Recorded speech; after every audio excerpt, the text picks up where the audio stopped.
शिवांग, रुद्रांग, आदित्य और अभिनव चारों रेत के टीले के पास थे। सभी खून से लथपथ थे। तभी वहां ईश्वर अपनी गाड़ी में बैठकर आ रहा था।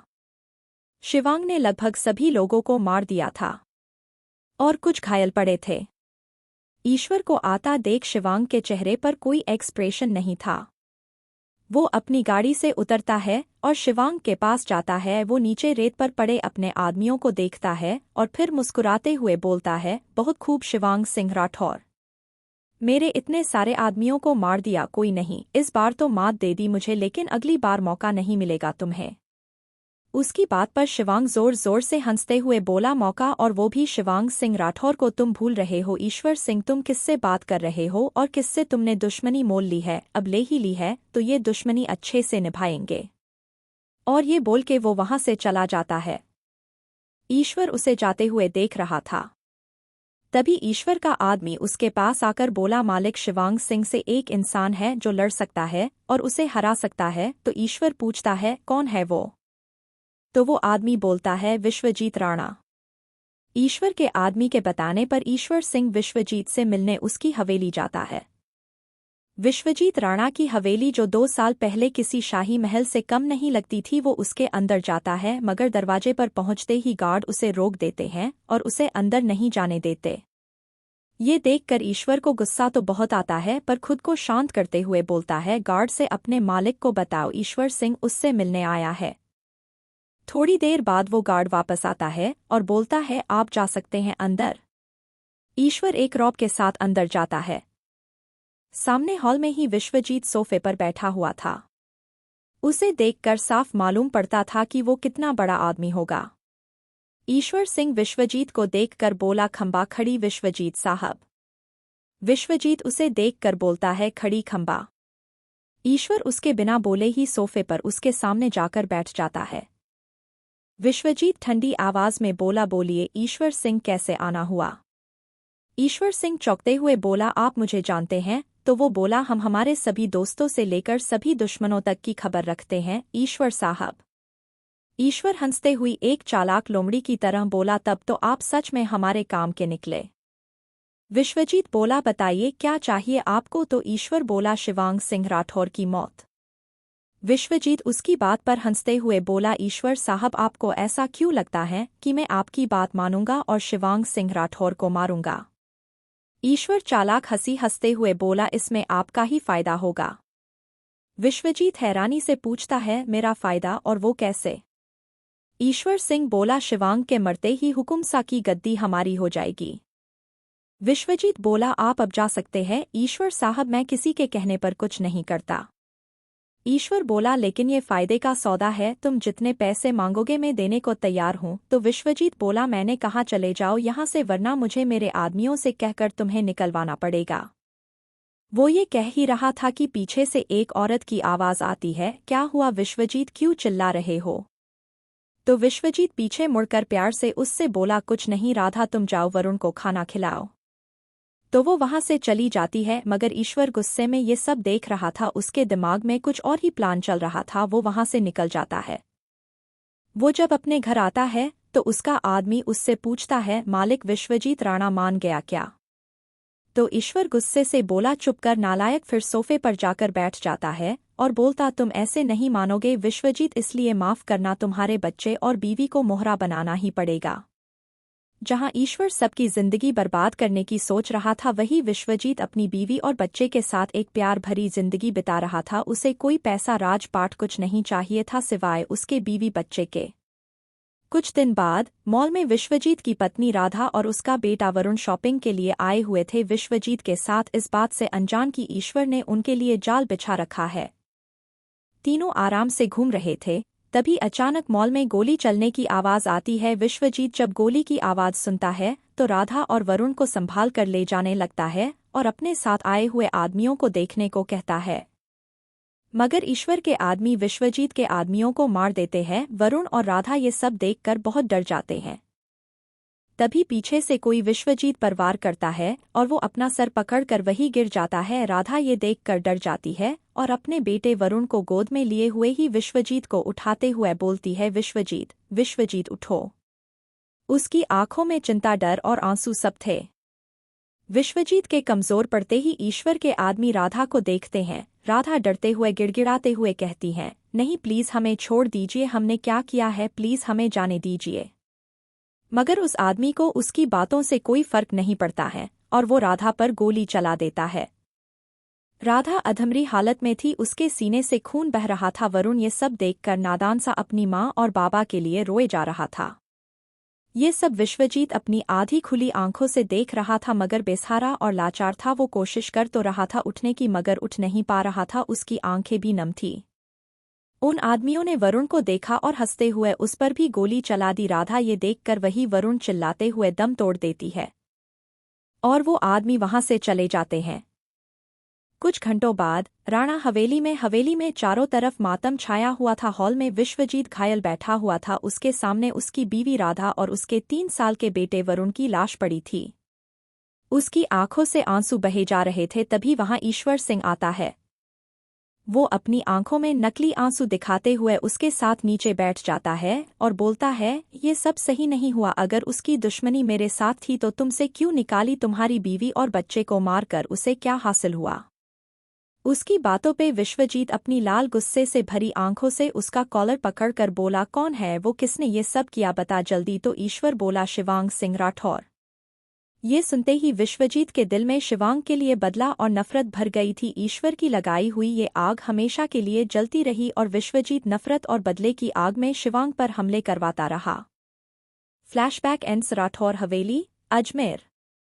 शिवांग अपने उन्हीं 2 साल पहले के ख्यालों में खोया हुआ था कि तभी पीछे शताक्षी आती है और उसे कहीं खोया हुआ देख एक शरारत सूझती है। वो उसके पीछे जाकर उसे चिल्लाते हुए धप्पा बोलती है। शताक्षी के चिल्लाने से शिवांग अचानक से पीछे मुड़ता है और उसके मुड़ने से शताक्षी का बैलेंस बिगड़ जाता है। वो गिरने ही वाली थी कि शिवांग उसे अपनी बाहों में थाम लेता है। शताक्षी एक राहत भरी सांस लेकर बोली, थैंक गॉड आपने बचा लिया, वरना मैं तो अभी गिर ही जाती। उसकी बात पर शिवांग उसे सीधा करता है और गुस्से से बोलता है, ये क्या मजाक है शताक्षी, अभी थारे को या बच्चे को कुछ हो जाता तो कहाँ से मस्ती सूझती है तुम्हें?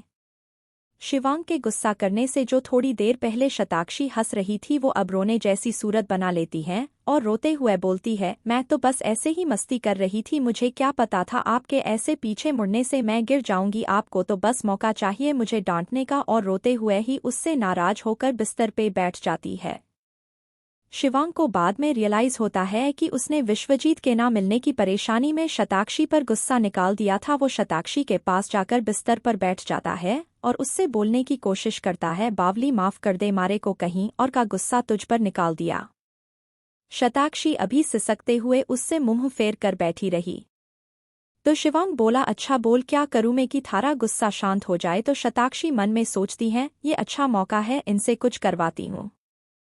फिर वो उसकी तरफ मुड़ती है और बोलती है, वैसे तो आप बहुत खड़ूस हो, ऐसे माफ नहीं करने वाली थी आपको, मगर एक चीज है, अगर आपने वो कर दिया तो सोचूंगी माफ करने का। तो शिवांग बोला, हाँ बोलना, मैं करूंगा थारे वास्ते। तो वो एक शरारत भरी मुस्कान के साथ बोली, मेरे लिए बेली डांस करिए। फिर शिवांग उसकी ऐसी फरमाइश पर चौंक गया। वो शौक होते हुए बोला, क्या? शताक्षी बोली, मैंने कहा मेरे लिए बेली डांस करिए तभी माफ करूंगी। शताक्षी की बात पर शिवांग बोला, नहीं मैं ये सब ना करने वाला, तू कुछ और करवा ले, पर ये सब ना। शताक्षी बोली, अगर आप ये नहीं करेंगे तो मैं आपसे बात भी नहीं करने वाली, जाइए अब आप यहाँ से हो। और वो फिर से बच्चों की तरह मुंह फुलाकर बैठ जाती। शिवांग उसे देखता है, फिर कुछ सोचने लगता है। शताक्षी उसे तिरछी नज़र से देख रही थी। जैसे ही शिवांग उसकी तरफ देखता है वो फिर से गुस्सा होने की एक्टिंग करने लगती है। शिवांग बोलता है, ठीक है मैं करूंगा डांस बस। शिवांग की बात सुनकर शताक्षी बहुत ज्यादा खुश हो जाती है और उसे गले लगाकर बोलती है, थैंक यू, चलिए अब फिर शुरू कीजिए डांस। शिवांग फिर ना चाहते हुए भी शताक्षी के लिए डांस करने के लिए तैयार हो जाता है। उसकी कमर पर कमर बंद बंधी हुई थी और शताक्षी बिस्तर पर बैठकर म्यूजिक सिस्टम ऑन कर देती है। शिवांग डांस शुरू करता है। उसके डांस करते ही शताक्षी थोड़ी देर चुप बैठी रहती है, फिर जोर जोर से हंसने लगती है। वो बोली, और करिए डांस, मजा आ रहा है। शिवांग थोड़ी देर डांस करने के बाद म्यूजिक सिस्टम ऑफ करके बोला, अब बस। शताक्षी हंसते हुए बोली, बहुत मस्त डांस था वैसे। उसकी बात पर बेचारा शिवांग बड़ा बेचारा सा महसूस कर रहा था। उसे अपनी बीवी के लिए क्या क्या नहीं करना पड़ रहा था। दोनों साथ खड़े ही थे कि दरवाजे पर से किसी की हंसी की आवाज आती है। जब शिवांग और शताक्षी उस तरफ देखते हैं तो वो और कोई नहीं, रुद्रांग, ईशान, करण, राशि और भाव्या जूही खड़े थे। उन सब ने शिवांग को डांस करता हुआ देख लिया था। सभी अंदर आते हैं और रुद्रांग शिवांग के पास जाकर बोला, भाई सा ये सब क्या था, आप कब से ऐसे डांस करने लगे? फिर अपना मुंह करण और ईशान की तरफ करके हंसने लगा। रुद्रांग को खुद को यूं परेशान करता देख शिवांग उसके कान पकड़ते हुए बोला, ज्यादा ही हंसी नहीं आ रही है तुझे? रुद्रांग अपना कान उससे छुड़वाते हुए बोला, अरे भाई सा मैं तो बस मजाक कर रहा था। अच्छा छोड़ भी दीजिए, अब नहीं करूंगा। तो शिवांग उसके कान को छोड़ देता है। राशि, भाव्या और जूही ये सब देखकर हंस रही थी। तभी राशि शताक्षी से बोली, वैसे शताक्षी तुझे तो ये डांस बिल्कुल नहीं पसंद था, फिर तूने शिवांग जीजाजी को क्यों बोला ये करने को? तो शताक्षी बोली, पता नहीं, अचानक ही मन करने लगा मेरा, बस इसलिए। तो भाव्या बोली, अरे राशि दी, ये शताक्षी भाभी सा ने नहीं, हमारी नन्ही परी ने करवाया है भाई सा से, जो कि भाभी सा के अंदर है। उसकी बात पर सब हंस दिए। करण बोला, देखो तो, जो अभी तक आया भी नहीं इस दुनिया में, उसने अभी से शिवांग को अपनी बात मनवाना भी शुरू कर दिया। सभी मुस्कुरा रहे थे उसकी बातों पर। तभी जूही अपने सर पर चपत लगाते हुए बोली, देखो तो, हम सबको, हमें तो आदित्य भाई सा और अभिनव भाई सा की फर्स्ट नाइट की तैयारी करनी थी और हम सब यहाँ बातें कर रहे हैं। तो करण, ईशान, रुद्रांग भी बोले, अरे हाँ चलो चलो जल्दी। फिर सभी शताक्षी और शिवांग को बाय बोलकर वहां से चले जाते हैं। वही रिया और श्रेया राजश्री और देवकी के साथ बैठी हुई थी। देवकी बोल रही थी, बेटा तुम बिल्कुल भी खुद को अकेला मत समझना और तुम दोनों जब चाहो गीतांजलि जी से मिलने जा सकते हो, ठीक है? दोनों मुस्कुरा देती है। फिर राजश्री बोली, चलो अब तुम दोनों अपने कमरे में जाकर आराम करो, बहुत रात हो गई है, कल से सोई नहीं हो, थक गई होंगी ना। दोनों अपने कमरे की तरफ जाने लगती है। तभी राजश्री बोली, अरे सुनो। दोनों रुक जाती है और श्रेया पूछती है, क्या हुआ बड़ी माँ सा? तो वो बोली, अपने पतियों के लिए दूध तो लेती जाओ। ये बोलते हुए वो देवकी को देख मुस्कुरा देती है और श्रेया और रिया शर्मा जाती है। दोनों को दूध देकर राजश्री उन्हें भेज देती। वही रुद्रांग, ईशान और करण आदित्य और अभिनव को लेकर छत पर थे, उन्हें रात के लिए तैयार कर रहे थे। दोनों को एक एक जाम पिलाकर करण बोला, जाओ मेरे शेर, जंग जीत कर आना। फिर वो भी हंस देता है। वही लड़कियां श्रेया और रिया का कमरा फूलों, खुशबू वाली मोमबत्तियों से सजाकर बाहर आती है। फिर एक दूसरे को एक स्माइल देते हुए बोली, काम हो गया। वही श्रेया और रिया जब अपने अपने कमरे के पास पहुंचती हैं तो उनको बाहर देख श्रेया बोली, आप तीनों यहाँ पर? तो राशि बोली, हाँ आज रात की तैयारी करनी थी ना। फिर भाव्या बोली, ऑल द बेस्ट श्रेया भाभी और रिया भाभी आप दोनों को। फिर तीनों एक दूसरे को देख हंसती है और वहां से चली जाती हैं। श्रेया और रिया एक दूसरे की देखती है, फिर कमरे के अंदर चली जाती है। राठौर हवेली, अजमेर, सभी लोग श्रेया और रिया को कमरे में छोड़कर चले गए थे। थोड़ी देर बाद ईशान, करण और रुद्रांग भी आदित्य और अभिनव को उनके कमरे के पास छोड़कर बोले, आज से तुम दोनों की नई जिंदगी शुरू हो गई, ऑल द बेस्ट पहली शादी की रात के लिए। और हंसते हुए वहां से चले जाते हैं। अभिनव और आदित्य भी एक दूसरे को देखकर मुस्कुराते हैं, फिर अंदर चले जाते हैं। आदित्य अपने कमरे में और अभिनव अपने कमरे में जाता है। अभिनव देखता है श्रेया वही बिस्तर पर बैठी हुई थी। पूरा कमरा गुलाब के फूलों की खुशबू से महक रहा था। वो धीरे धीरे कदमों से श्रेया के पास जाने लगता है और श्रेया की धड़कनें अभिनव को देख बढ़ने लगती है। वैसे तो वो उससे हमेशा मिलती थी तो नॉर्मल रहती थी, मगर आज बात कुछ और ही थी। आज उनकी पहली रात जो थी। अभिनव श्रेया के पास आकर बैठ जाता है और धीरे से बिस्तर पर रखा उसका हाथ पकड़ लेता है। श्रेया के तो शरीर में जैसे करंट ही दौड़ गया था, उसके होठ कांपने से लगे थे। अभिनव उसका चेहरा अपनी तरफ करके मोड़ता है तो श्रेया की नजरें नीचे ही झुकी रहती है, वो एक भी बार उसके तरफ नहीं देखती है। अभिनव उसका चेहरा ऊपर उठाता है, वो उसे देखती है और शर्मा कर उठकर जाने लगती है। श्रेया कहती है, आप साइड टेबल पर रखा दूध पी लीजिए, मैं फ्रेश होकर आई। उसकी बात पर अभिनव कुछ नहीं कहता है और जाते हुए उसका हाथ पकड़ लेता है। फिर खड़ा होकर उसकी पीठ की तरफ जाता है और उसे आहिस्ता आहिस्ता चूमने लगता है। इन सब से श्रेया के अंदर एक अलग ही मदहोशी सी छा रही थी। अभिनव उसे अपनी तरफ मोड़ देता है। श्रेया के हाथ अब उसके सीने पर थे। दोनों के होठ बहुत करीब थे। अभिनव को श्रेया के गुलाबी रस भरे होठ बुला रहे थे। वो उन लबों को अपने लबों से धीरे धीरे चूमना शुरू कर देता है। फिर अभिनव श्रेया को अपनी बाहों में उठाकर बिस्तर पर लेटा देता है और दोनों उस रात में खो जाते हैं। कमरे की लाइट बंद हो चुकी थी और सिर्फ खिड़की से चांद की रोशनी आ रही थी। वही आदित्य के कमरे में जब वो अंदर जाता है तो वो देखता है कमरे में कोई नहीं था। वो अंदर जाकर रिया को ढूंढने लगता है मगर वो उसे कहीं नजर नहीं आती। फिर उसे बाथरूम से पानी गिरने की आवाज आने लगती है, जिसे सुनकर वो खुद से बोला, इस टाइम कोई नहाता है भला? फर्स्ट नाइट है आज हमारी और फर्स्ट नाइट जैसा कुछ लग ही नहीं रहा। फिर वो देखता है सामने टेबल पर केसर दूध का गिलास रखा हुआ था। वो उसे उठाकर एक सांस में पी जाता है और जाकर बिस्तर पर धम से लेट जाता है। थोड़ी देर बाद रिया बाथरूम से नहा कर आती है। आदित्य जब बाथरूम का दरवाज़ा खुलने की आवाज़ सुनता है तो उस तरफ देखने लगता है और उस तरफ देखते ही उसकी आंखें अचानक से बड़ी हो जाती है और वो अपनी जगह से उठकर बैठ जाता है। रिया बाथरूम से सिर्फ एक टॉवेल में बाहर आई थी। उसके बाल गीले थे और शरीर पर भी हल्की हल्की पानी की बूंदें थी। आदित्य उसे देखकर अपने मन में बोला, अच्छा तो ये इरादा था इसका मुझे यूं अपने गीले बदन से सिड्यूस करने का, तभी तो अचानक नहाने गई थी। वही रिया अपने मन में उसे देखकर कह रही थी, कैसा लड़का है ये, एक बार डोर नॉक करके भी नहीं आया और अभी देखो कैसे घूर रहा है मुझे। अगर मुझे उस टाइम बहुत ज्यादा इरिटेशन ना हो रही होती उन कपड़ों में तो अभी नहाने भी नहीं जाती। ऊपर से सारे कपड़े मेरे सूटकेस में है, क्या पहनती मैं? सूटकेस तो अभी मेरे कमरे में है ही नहीं। फिर वो आदित्य को एक नज़र देखकर ड्रेसिंग टेबल की तरफ मुड़ जाती है और दूसरे टॉवेल से अपने बाल सुखाने लगती है। आदित्य अभी भी बैठा हुआ था। रिया सोच रही थी ये ऐसे बैठकर क्या सोच रहा है। आदित्य सोच रहा था कि क्या उसे पहले रिया के पास जाना चाहिए या नहीं। रिया बाल सुखाकर अलमीरा के पास जाती है और वहां पर रखे आदित्य के कपड़ों में से एक शर्ट निकालने लगती है, जिसे देखकर आदित्य उसके पास आकर बोला, ये क्या कर रही हो, मेरे कपड़े क्यों निकाल रही हो? तो रिया बोली, दिख नहीं रहा मैंने कोई कपड़े नहीं पहने हैं, तो अभी के लिए तुम्हारे कपड़े ले रही हूँ। तो आदित्य उससे कपड़े लेते हुए बोला, जी नहीं, तुम भाव्या को बुला लो, वो दे देगी तुम्हें कपड़े, मेरे कपड़े रखो।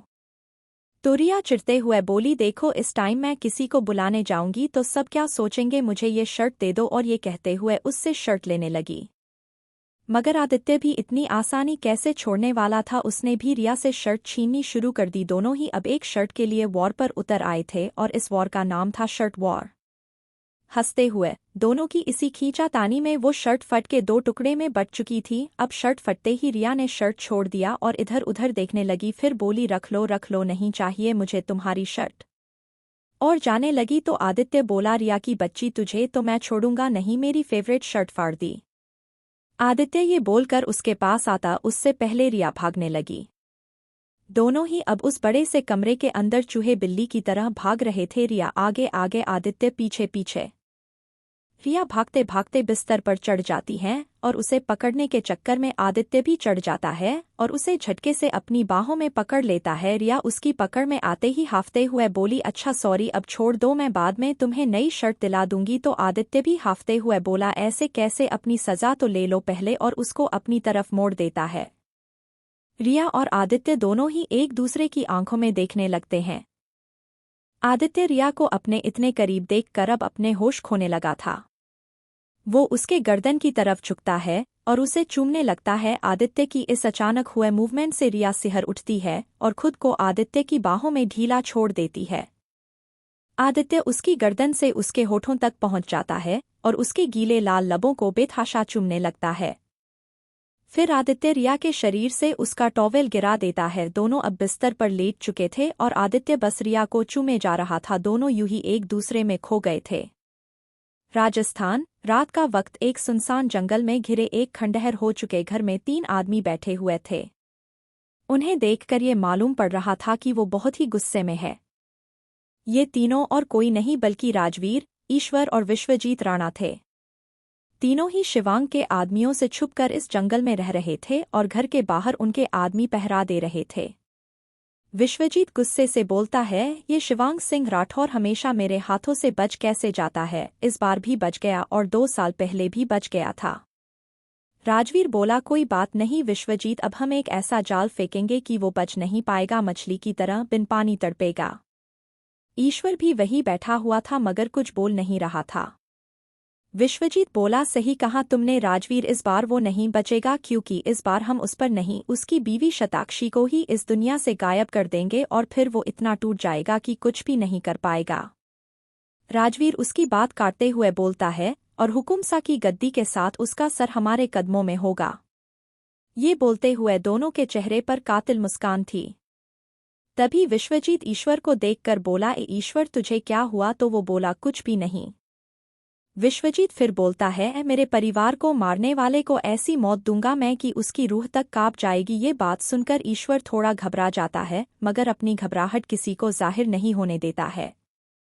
लेकिन राजवीर ईश्वर के हाथ कांपते हुए देख लेता है। थोड़ी देर बाद जब विश्वजीत उठकर अपने कमरे में आराम करने चला जाता है तो राजवीर उसे साइड में ले जाकर थोड़ा गुस्से से बोलता है, क्या हो गया है आपको बाबा, ऐसे कोप क्यों रहे थे आप? विश्वजीत के सामने अगर उसे शक हो जाता तो?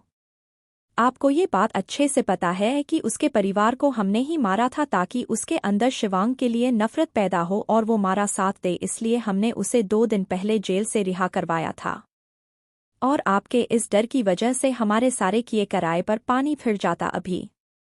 तो ईश्वर बोला, मैं के करूँ? राजवीर, थारे को पता है विश्वजीत अब पहले वाला विश्वजीत नहीं रहा, घायल शेर बन चुका है। अगर उसे हमारी सच्चाई पता चली तो हमारा सर कहीं और धड़ कहीं और नजर आएगा।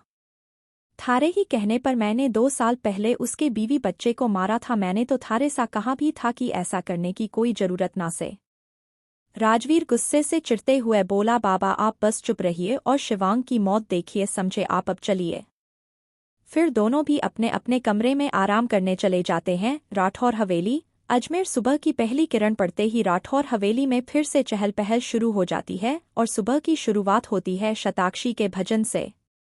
मैं आरती तेरी गाऊ ओ केशव कुंज बिहारी में नित नित शीश नवाऊ ओ मोहन कृष्ण मुरारी। मैं आरती तेरी गाऊ ओ केशव कुंज बिहारी में नित नित शीश नवाऊ ओ मोहन कृष्ण मुरारी। है तेरी छवि अनोखी ऐसी ना दूजी देखी तुझ सा ना सुंदर कोई। ओ मोर मुकुटधारी जो आए शरण तिहारी, विपदा मिट जाए सारी हम सब पर कृपा रखना। ओ जगत के पालनहारी राधा संग प्रीत लगाई और प्रीत की रीत चलाई, तुम राधा रानी के प्रेमी। जय राधे रास बिहारी माखन की मटकी फोड़ी।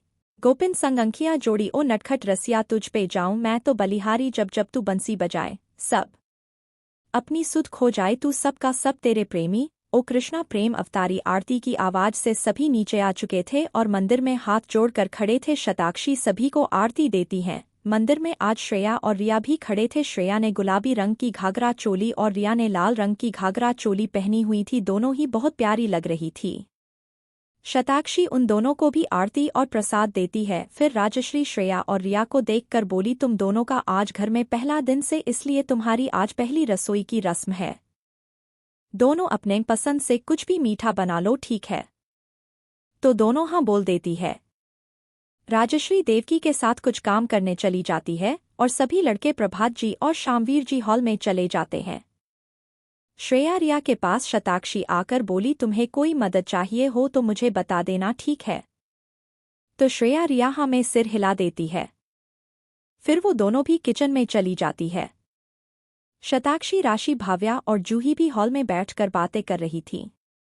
थोड़ी देर बाद नाश्ते का समय हो जाता है और सभी नाश्ते के लिए डाइनिंग टेबल पर आकर बैठ जाते हैं। सभी देखते हैं श्रेया और रिया राजस्थानी पकवान और मीठे में हलवा और खीर बनाया था। इतना सारा खाना देखकर भाव्या झट से बोल पड़ी, अरे वाह श्रेया भाभी सा, रिया भाभी सा, आप दोनों ने तो कितना कुछ बनाया है। और खुशबू लेते हुए बोली, हाँ क्या खुशबू आ रही है।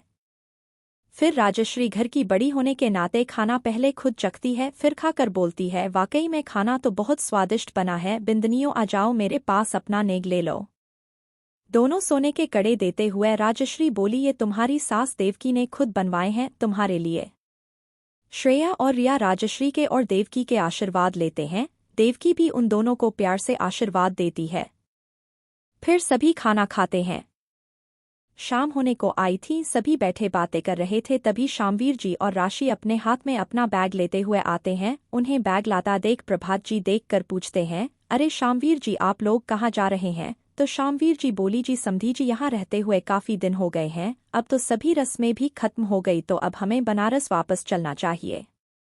उनकी बात पर शताक्षी, जो कि वहीं खड़ी थी, उनके पास आकर बोली, बाबा इतनी भी क्या जल्दी है, आज रात तक तो रुक जाते आप लोग। तो शामवीर जी बोले, नहीं बेटा, हमारी टिकट बुक हो रखी है, हमें जाना पड़ेगा, तुम आना इस बार हमसे मिलने, अभी हम वापस जा रहे हैं। राठौर हवेली में शामवीर जी और राशि वापस जा रहे थे, जिसे देखकर शताक्षी उन्हें रोक रही थी, लेकिन शामवीर जी बोले, नहीं बेटा, अभी हमें जाना होगा। ये सुनकर शताक्षी उनके गले से लग जाती है और थोड़ा सा उदास मन से कहती है, बाबा अगर आप और राशि कुछ दिन और रुकते तो मुझे बहुत अच्छा लगता, लेकिन कोई बात नहीं, इस बार नहीं तो अगली बार। शामवीर जी उसके सर पर प्यार से हाथ फेरते हैं, फिर सभी को देखकर नमस्ते करते हुए कहते हैं, अच्छा जी, तो अब हम चलते हैं, आप सबके साथ रहकर हमें बड़ा अच्छा लगा। और फिर शताक्षी की तरफ देखकर कहते हैं, और ये जानकर भी काफी अच्छा लगा कि शताक्षी को इतना प्यार करने वाला परिवार मिला। राजश्री जी उनके पास आकर बोली, अरे समधी जी, ये कैसी बात कर रहे हैं आप, शताक्षी भी तो हमारी बेटी जैसी है, उसे तो प्यार करेंगे ही हम। शिवांग भी फिर शामवीर जी के पास आकर उनके पैर छूता है। शामवीर जी उसे आशीर्वाद देते हैं, फिर राशि को कुछ इशारा करते हैं तो वो बैग में से कुछ निकालकर उन्हें देती है। शामवीर जी वो सामान शिवांग को देते हुए कहते हैं, शादी इतनी जल्दी में हुई थी कि मैं तुम्हें कुछ दे ही भी नहीं सका, इसलिए तुम्हारे लिए ये शगुन के कपड़े और सोने की अंगूठी। शिवांग वो सामान ले लेता है, फिर शामवीर जी सभी के लिए लाया हुआ सामान उनको दे देते हैं। राजश्री बोली, अरे समधी जी, इतना सब लाने की क्या जरूरत थी, अब आपने हमें ये दिया ही है तो आपको भी कुछ ले जाना पड़ेगा। शामवीर जी उन्हें असमंजस में देखने लगे तो राजश्री जी नौकर को कहकर सामान मंगवाती है, जिसमें कपड़े और मिठाइयाँ थी उनके लिए। ये देखकर वो बोले, अरे इन सब की जरूरत नहीं थी। तो शताक्षी बोली, बाबा ले लीजिए ना, मासा इतने प्यार से दे रही है तो। शामवीर जी मुस्कुरा देते हैं और सामान ले लेते हैं, फिर शामवीर जी सबको देखते हुए कहते हैं, ठीक है, तो अब हम चलते हैं। राजश्री बोली, शिवांग जाओ, राशि और समधी जी को छोड़ कर आओ। तो शिवांग सिर हाँ में हिला देता, नौकर शामवीर जी का सामान गाड़ी में रखाते हैं।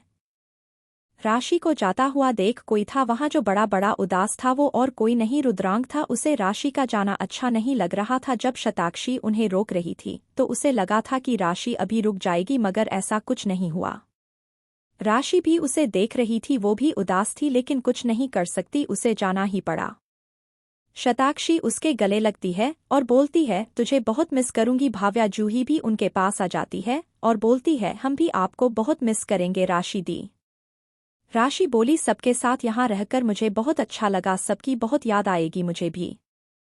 सभी एक ग्रुप हग करते हैं, फिर शामवीर जी राशि के साथ चले जाते हैं। सभी बाहर आकर उनकी गाड़ी जाते हुए देखते हैं, फिर अंदर आ जाते हैं। शताक्षी अंदर आकर थोड़ा उदास मन से बैठे हुई थी तो राजश्री उसके सर पर हाथ फेरते हुए बोली, बिदनी उदास मत हो, वैसे तुम चाहो तो फिर से उनसे मिल सकती हो। तो शताक्षी उन्हें देखते हुए बोली, क्या सच में माँ सा? तो राजश्री बोली, हाँ, तू और शिवांग बनारस चले जाओ, थोड़े दिन घूम कर आ जाना, इससे बच्चे पर भी असर पड़ेगा, दोनों ही खुश रहोगे।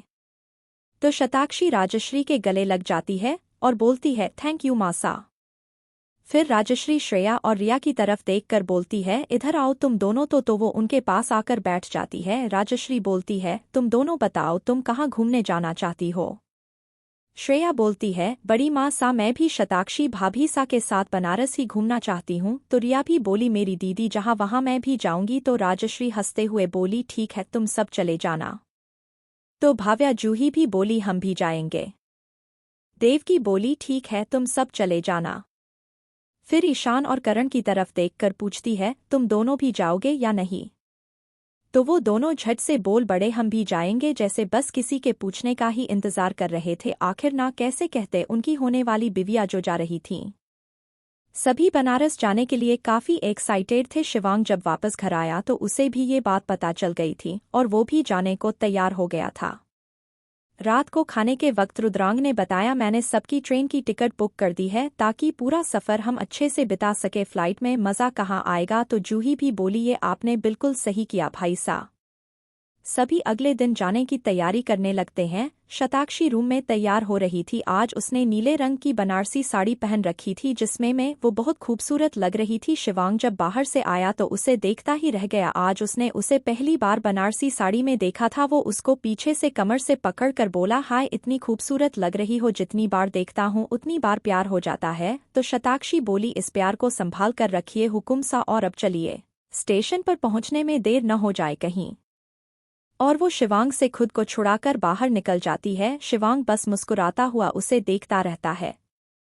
वही रिया कमरे में तैयार हो रही थी। उसने मल्टी कलर सूट पहना हुआ था और दुपट्टा डाला हुआ था। वो उसमें इतनी प्यारी लग रही थी। आदित्य तो बस उसे देखता रह गया। वो उसके पास आया तो रिया बोली, अरे आ गए तुम, लो ये दोनों बैग उठाकर नीचे आ जाओ, ठीक है, और अपना पर्स लेकर नीचे आ गई। आदित्य तो बस उसे मुंह खोले देखता ही रह गया। उसके सारे रोमांस की रिया ने 1 मिनट में ऐसी तैसी कर दी थी। वही श्रेया के कमरे में श्रेया कुछ सामान बैग में डाल रही थी। तभी पीछे से अभिनव ने आकर उसे पकड़ लिया तो श्रेया बोली, अरे ये आप क्या कर रहे हैं अभिनव जी, छोड़िए न। तो अभिनव बोला, तब से तो काम ही कर रही हो, अभी तो मिली हो मुझे। तो श्रेया बोली, अभी काम करने दीजिए, बनारस पहुंचकर जितना मर्जी उतना चाहे टाइम स्पेंड करना, अब चलिए। फिर दोनों भी नीचे आ जाते हैं। नीचे हॉल में जूही, भाव्या, करण, ईशान, शिवांग, शताक्षी, रिया, आदित्य सभी आ चुके थे। शताक्षी प्रभात जी, देवकी और राजश्री को देखते हुए बोली, अगर आप लोग भी आते तो हमें बहुत अच्छा लगता। तो राजश्री बोली, हम सब नेक्स्ट टाइम आएंगे, अभी तुम सब जाओ, ठीक है। फिर सभी तीनों को बाय बोलकर घर से निकल पड़ते हैं राजस्थान से बनारस के सफर के लिए। सभी लोग हवेली से निकल चुके थे और स्टेशन पर पहुंच चुके थे। स्टेशन पर पहुंचकर सभी ट्रेन में बैठ जाते हैं। भाव्या ट्रेन में बैठते हुए बोली, हाँ हन, कितना अच्छा लग रहा है यहाँ। तो ईशान उसे देखते हुए बोला, हाँ अच्छा तो लग रहा है। भाव्या उसकी तरफ देखती है तो दोनों की नजरें मिलती है और दोनों एक दूसरे में खो जाते हैं। लेकिन वो दोनों ये भूल चुके थे वहां उनके अलावा भी कोई और था। सभी लोग अपना अपना सामान रख रहे थे। वो लोग उन दोनों को देखते हैं। करण अपनी कमर पर हाथ रखकर बोला, लो शुरू हो गया इनका इशारों इशारों में रोमांस। रुद्रांग फिर ईशान के पास जाता है और उसके कंधे पर हाथ रखकर बोला, जरा हमें भी देख लीजिए, हमारे होने वाले जीजू सा हम भी है यहाँ।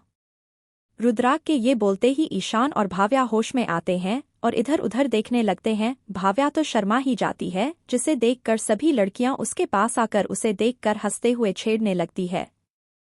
फिर शिवांग थोड़ा सख्त आवाज में सबसे बोलता है, बस सभी अपने केबिन में जाओ।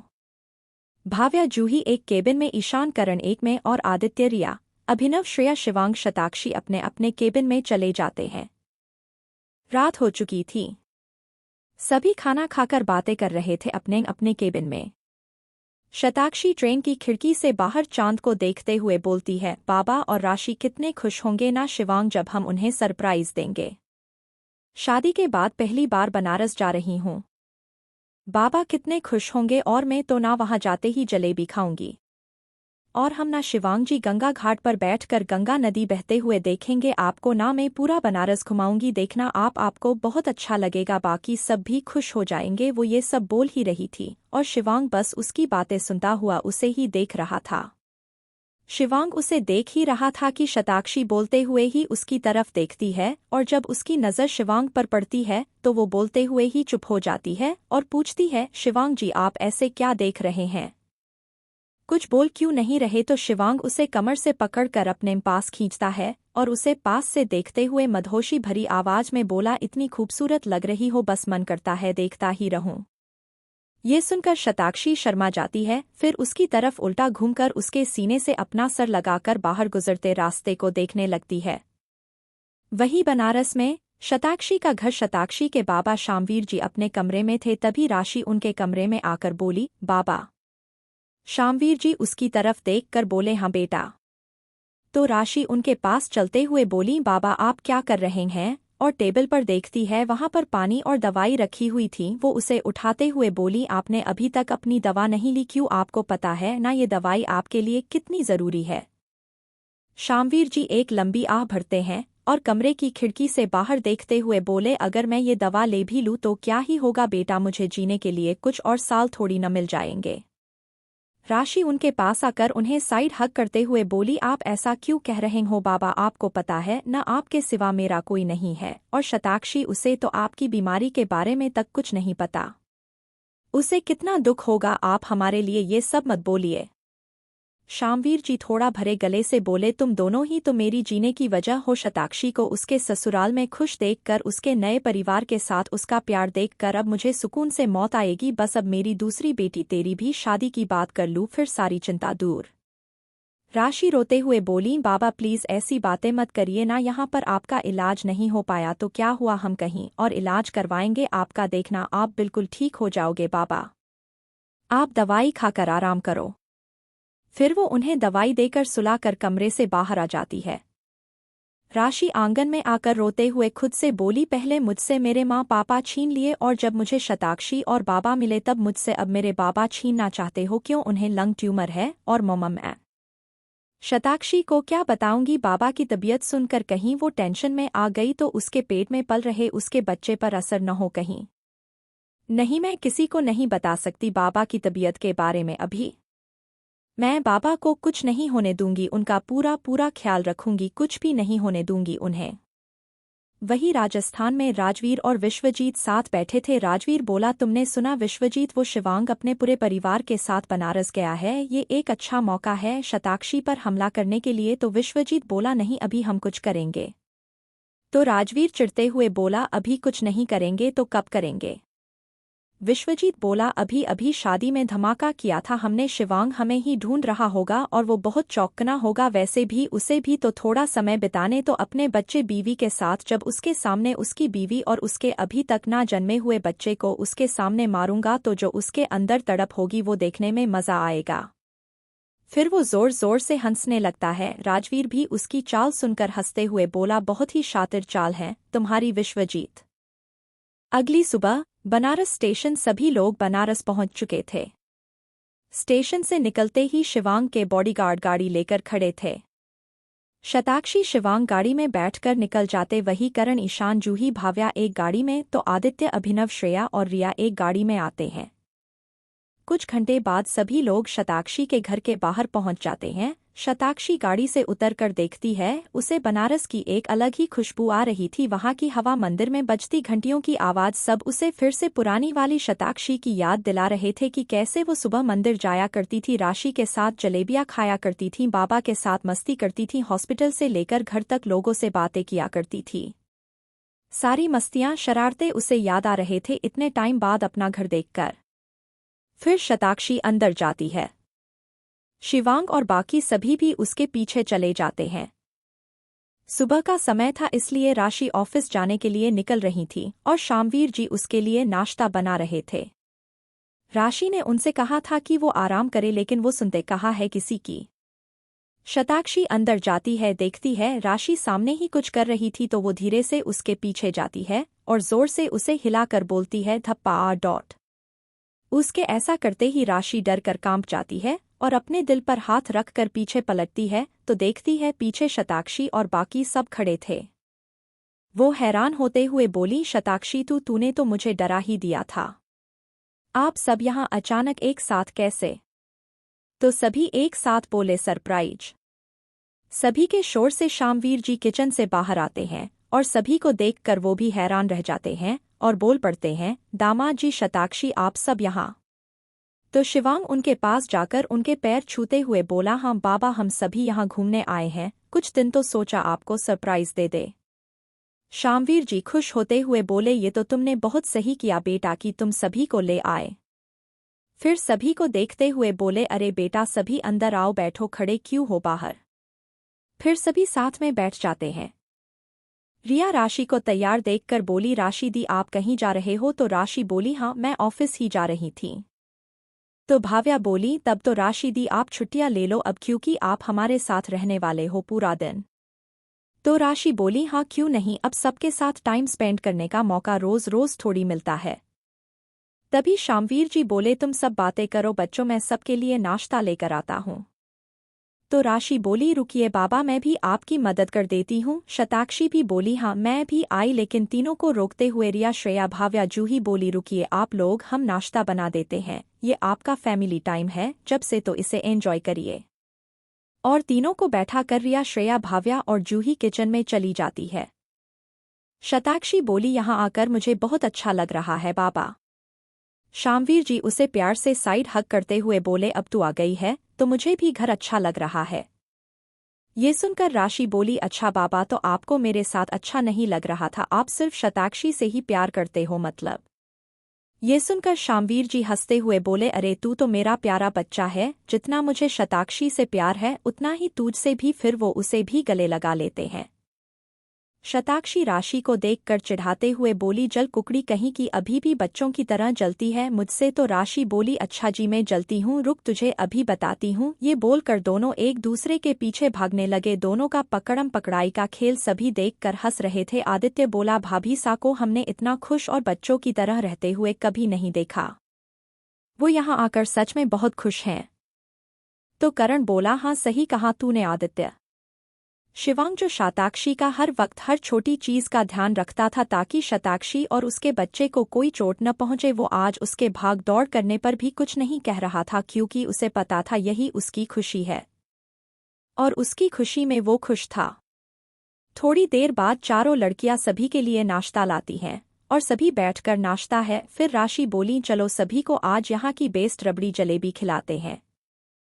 तो शामवीर जी बोले, अरे सबको जाने की क्या जरूरत है, मैं यही लेकर आता हूँ ना। तो रुद्रांग बोला, नहीं अंकल जी हम जाते हैं ना, घूम भी लेंगे, आप भी चलिए हम सबके साथ। तो शामवीर जी बोले, अरे तुम बच्चों के बीच में क्या करूँगा, तुम सब जाओ घूम कर आओ, मैं तब तक थोड़ा काम करके आया अपना। सबने भी ज्यादा जिद नहीं करी और निकल पड़े। राशि सभी को बताते हुए जा रही थी कि यहाँ क्या क्या है, क्या फेमस है, और रुद्रांग वो तो बस उसे ही सुने जा रहा था प्यार से। वैसे वो कहीं जाता नहीं था जल्दी से, लेकिन सिर्फ राशि से मिलने के लिए वो भी यहाँ आने के लिए तैयार हो गया था। सभी घूम ही रहे थे, तभी पीछे से किसी की जोर से आवाज आती है, शताक्षी ई। सभी उस आवाज की तरफ देखने लगते हैं। सामने एक हैंडसम लड़का खड़ा था जिसने व्हाइट शर्ट और ब्लू जीन्स पहनी हुई थी। उस लड़के को देखकर शताक्षी खुश हो गई और भागते हुए उसके गले जा लगी। सभी उसे ऐसे किसी और लड़के के गले लगता देख चौंक गए थे। शिवांग के चेहरे पर गुस्सा साफ नजर आ रहा था। शताक्षी, शिवांग और बाकी सभी बनारस की गलियों में घूम रहे थे कि तभी एक लड़का वहां आता है जो शताक्षी को आवाज देता है और वो भागकर उसके पास जाकर उसे गले से लगा लेती हैं। शिवांग ये देखकर जेलॉसी फील करता है। सब खड़े होकर उन दोनों की गले देखकर हैरान थे। तभी रुद्रांग राशि से पूछता है, ये छोरा कौन से राशि? तो राशि बोली, ये हमारा बचपन का दोस्त है रवि, कल ही लंदन से अपनी पढ़ाई पूरी करके यहाँ वापस आया है। शताक्षी और रवि तो इतने क्लोज थे स्कूल टाइम पर पूछो ही मत, एक भी दिन अलग नहीं रहते थे ये दूसरे से। राशि की बातें सभी सुन रहे थे, लेकिन शिवांग तो बस गुस्से से रवि को ही घूर रहा था। तभी करण उसे परेशान करते हुए बोला, भाई तेरी लव स्टोरी में ये नया किरदार कहाँ से आ गया, कहीं शताक्षी तुझे न भूल जाए उसके चक्कर में। उसकी बातें सुनकर वो करण को घूरता है, फिर शताक्षी के पास जाता है। शिवांग दोनों के बीच जाकर खड़ा हो जाता है और रवि को शताक्षी से दूर हटाते हुए शताक्षी को पकड़कर उसके कंधे पर हाथ रखकर बोला, ये तुम्हारी बीवी से। ये सुनते ही रवि उससे हाथ मिलाने के लिए अपना हाथ आगे करते हुए बोला, oh hi my name is Ravi, nice to meet you mister dot. तो शिवांग बोला, शिवांग सिंह राठौर म्हारा नाम से। रवि बोला, ओ ओके मिस्टर शिवांग, मुझे तो किसी ने कुछ बताया ही नहीं। शताक्षी तुमने शादी कब की? तो शताक्षी बोली, अब तो 1 साल होने वाले हैं। शिवांग शताक्षी की बात काटते हुए बोला, और तुम जल्द ही मामा बनने वाले हो। ये सुनकर सभी मुंह दबाकर हंसने लगते हैं। शिवांग की जलन देखकर सभी हैरान भी थे और हंस भी रहे थे। रवि शताक्षी से बोला, congrats to both of you. Shatakshi बोली, लंदन जाकर तो सबको भूल ही गया था तू, एक बार तुझे हमारी याद नहीं आई? No call no message. तो रवि बोला, सॉरी थोड़ा ज्यादा ही बिजी हो गया था वहां जाकर। शताक्षी पूछती है, ऐसा क्या था वहां जो इतना बिजी हो गया था? रवि बोला, वेट दिखाता हूँ। फिर अपने आसपास देखकर किसी को ढूंढता है और किसी को देखकर आवाज देता है, हे कम हेयर। उसके बुलाने पर एक लड़की उनके पास आती है। उसने रेड कलर का मिनी फ्रॉक पहना हुआ था। वो एक ब्रिटिशर थी। उसे देखकर रवि उसकी कमर पर प्यार से हाथ रखकर बोला, मीट माई गर्लफ्रेंड रोज। उसकी बात सुनते ही शताक्षी राशि रोज को देखते ही रहते हैं। फिर शॉक होते हुए राशि बोली, गर्लफ्रेंड तेरी कब, कैसे, तूने हमें बताया क्यों नहीं? तो रवि अपने सर के पीछे हाथ फिरते हुए बोला, वो टाइम ही नहीं मिला, कुछ महीनों पहले ही तो मिले हैं। रवि रोज से कहता है, Rose meet my childhood friend Shatakshi and Rashi. Rose अपना हाथ शताक्षी से मिलाते हुए बोली, hi Shatakshi, Ravi always talks about you and Rashi. You are really beautiful in real. Shatakshi भी बोली, thank you Rose, you are also pretty and sweet. फिर शताक्षी सभी को रवि और रोज से मिलवाती है, जिसके बाद भाव्या बोलती है, मैं क्या कह रही थी? उसकी बात पूरी होती उससे पहले ही ईशान बोला, हाँ बोलो ना, हम सुन रहे हैं। तो आदित्य उसके सर पर तपली मारकर बोला, बस कर मजनू, और बात सुन उसकी। सभी हंसते हैं। फिर भाव्या बोलती है, क्यों ना हम सब रात को मिलके डिनर करें और फिर म्यूजिक नाइट, क्या कहते हो सब? उसकी बात पर सभी उसको देखने लगते हैं। तो भाव्या सबकी नजरें देखकर बोली, ऐसे मत देखिए आप सब, अगर आइडिया अच्छा नहीं लगा हो तो हम कुछ और भी कर सकते हैं। तो उसकी बात पर सभी हंसते हैं। फिर अभिनव कहता है, ये सही आइडिया, हम सब रात को खूब मस्ती करेंगे। तभी शिवांग बोला, नहीं कोई मस्ती नहीं होगी, आज ही सब आए हो, आराम करो, कल करना ये सब, समझे? तो शताक्षी उसे देखकर बोली, शिवांग जी ये क्या बात हुई, हम यहाँ आराम करने नहीं मस्ती करने आए हैं, हम लोग आज ही पार्टी करेंगे बस। शिवांग बोला, जिद मत कर बावली, थारे को आराम की जरूरत से आराम कर, 2 दिन से घूम रही हैं। शताक्षी जिद करते हुए कहती है, नहीं हम लोग पार्टी करेंगे, वो भी आज ही, समझे आप? और ये बोलकर वो उसे घूरने लगी अपनी बड़ी बड़ी आंखों से, जिसे देखकर शिवांग कुछ नहीं बोल पाया और कहता है, ठीक है, जैसी थम लोगों की मर्जी। उसकी मंजूरी पाते ही सभी खुश हो जाते हैं। रवि रोज भी सभी को ज्वाइन कर लेते हैं। फिर सभी हलवाई की दुकान पर जाकर जलेबी खाते हैं। फिर सभी रात की तैयारी करने के लिए घर वापस आ जाते हैं। शामवीर जी की तबीयत के बारे में किसी को ना पता होने की वजह से राशि सभी से झूठ कह देती है कि शामवीर जी थके हैं और वो रात की पार्टी में एंजॉय नहीं कर पाएंगे। तो सभी लोगों ने उन्हें डिस्टर्ब न करके अपनी तैयारी शुरू कर दी थी छत पर। श्रेया सभी के लिए कोल्ड ड्रिंक्स का इंतजाम कर रही थी। वो किचन में फ्रिज से कोल्ड ड्रिंक निकाल रही थी, तभी उसे किसी के हाथ अपनी कमर पर महसूस होते हैं। वो डर जाती है। किसी के अचानक ऐसे छूने से वो पलटकर देखती है तो वहां अभिनव खड़ा था। श्रेया एक लंबी आह भरकर बोली, अभिनव जी आप भी ना, आपने तो मुझे डरा ही दिया था, ऐसे अचानक से कौन आता है भला? तो अभिनव बोला, एक पति आता है अपनी पत्नी के पास। अब पत्नी के पास वक्त नहीं है ना रोमांस करने का, तो मुझे ही आना पड़ा।